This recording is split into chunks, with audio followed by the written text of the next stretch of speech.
Les cas comme le sien étaient si rares que la science médicale ne les avait tout simplement pas étudiés assez en profondeur.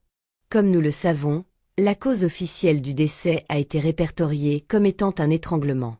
Mais jusqu'à ce moment-là, il n'y avait jamais eu un seul cas documenté d'une personne étranglée, survivant pendant des heures tout en marchant et en parlant, puis mourant plus tard en conséquence directe de cette attaque. Parce que plusieurs témoins avaient vu Jessica vivante, le procureur n'était pas certain qu'un jury rendrait un verdict de culpabilité. Les détectives se sont retrouvés dans une situation incroyablement difficile. Ils étaient certains que Crispin était responsable du meurtre de Jessica. Personne d'autre que lui n'aurait pu commettre physiquement le crime. Mais parce qu'elle était restée en vie jusqu'au matin, il y avait un risque réel que l'affaire s'effondre au tribunal. Dans l'espoir de renforcer leur dossier, les enquêteurs ont fouillé la voiture de Jessica à la recherche de preuves supplémentaires. Pourtant, les procureurs ont trouvé une stratégie.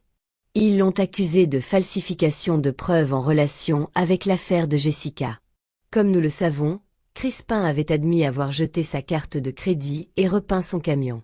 2 tentatives claires pour dissimuler ses traces. Puisqu'ils avaient ses propres mots comme preuve, ils avaient au moins de quoi le tenir responsable d'un crime pendant qu'il continuait à travailler pour construire un dossier plus solide. Pour écouter la suite de l'histoire, merci de cliquer sur le lien ci-dessous.